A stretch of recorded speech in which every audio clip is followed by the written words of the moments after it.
ఈ రోజు ఏ cinema tickets book చేసుకోవాలన్నా అందరికీ మొదట గుర్తొచ్చే app book my show.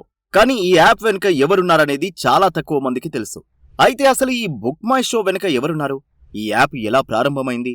Popcorn కొన్నంత ఈజీగా సినిమా టికెట్లు కూడా కొనాలన్న ఆలోచన ఎలా వచ్చింది? దీని నెట్వర్త్ ఎంత? ఇలాంటి ఇంట్రెస్టింగ్ విషయాలను తెలుసుకునే ముందు వీడియోను లైక్ చేసి మన ఛానల్ ని సబ్స్క్రైబ్ చేసుకోండి. బుక్ మై షో అనే యాప్ ఈ రోజు మన దేశంలో దాదాపు అన్ని భాషల సినిమా ఇండస్ట్రీలను శాసిస్తోందంటే అతిశయోక్తి కాదు. ఈ రోజు ఎంత పెద్ద సూపర్ స్టార్ హీరో సినిమా అయినా సరే బుక్ మై షో రేటింగ్ చూసే ప్రేక్షకులు తన టికెట్ బుక్ చేసుకుంటున్నాడు అనేది వాస్తవం.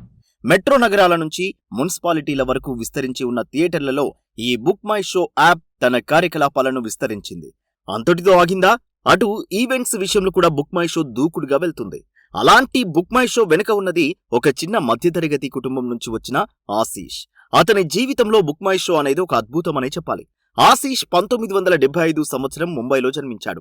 MBA పూర్తి చేసిన ఇతడు చదువు తర్వాత ప్రకటనల కంపెనీ జే వాల్టర్లో పనిచేయడం ప్రారంభించాడు. అలా ఒకసారి 1999లో ఆశీష్ హాలిడే కోసం సౌత్ ఆఫ్రికా వెళ్లాడు. అక్కడే ఖాళీ సమయంలో ఓ రోజు చెట్టు కింద కూర్చుని రేడియోలో ప్రోగ్రాం వింటున్నాడు. అదే సమయంలో ఆ దేశంలో పాపులర్ ఆట అయిన రగ్బీ గేమ్ టికెట్ల ప్రకటనను విన్నాడు.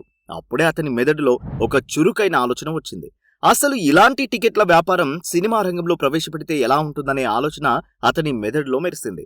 ఇంకేంటి, వెంటనే తన ఆలోచనకు కార్యరూపం దాల్చేందుకు తన స్నేహితులతో కలిసి స్వదేశానికి వచ్చి 1999లో big tree entertainment private limited పేరుతో ఓ కంపెనీని స్థాపించాడు. అయితే ఆశీష్ ఈ రంగంలోకి అడుగుపెట్టే సమయానికి మన దేశంలో స్మార్ట్ ఫోన్లు లేవు, అలాగే ఇంటర్నెట్ కూడా అంతగా లేదు. ఇక ఆన్లైన్ ద్వారా చెల్లింపులనేవి అస్సలే లేవు. అలాంటి సమయంలో ఆన్లైన్ టికెట్ బుకింగ్ అనేది ఒక కళ అనే చెప్పవచ్చు. అప్పుడే ఆశీష్ నెమ్మదిగా .com పరిశ్రమలో అడుగుపెట్టాడు.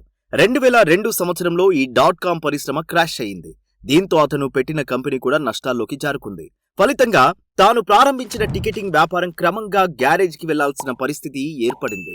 చాలా నగరాల్లో ప్రారంభించిన ఆన్లైన్ టికెట్ కాల్ సెంటర్లను మూసివేయాల్సి వచ్చింది. అయినా ఆశీష్ మాత్రం భయపడలేదు.